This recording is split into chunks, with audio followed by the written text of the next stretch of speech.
आज आपण बनवणार आहे चिकन लॉलीपॉप। ह्याच्यात घालायची अद्रक लसूण पेस्ट, घरचा सिक्रेट मसाला, धणे पावडर, चवीपुरतं मीठ। आता घालूया आपण हळद, पॉप मसाला, एक पूर्ण लिंबाचा रस। आता हे व्यवस्थित मिक्स करून घ्यायचं, एकजीव झालं पाहिजे।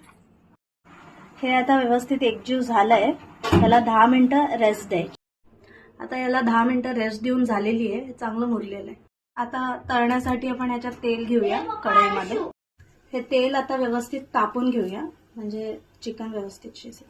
याच्यात तेलामध्ये सोडून घेऊया चिकनला, व्यवस्थित तळून घेऊया, एकदम क्रिस्प होईपर्यंत तळून घेऊया। आता हे मस्त क्रिस्प झालेले आहेत, त्याला आपण काढून घेऊया। आता आपलं हे चिकन लॉलीपॉप रेडी आहे।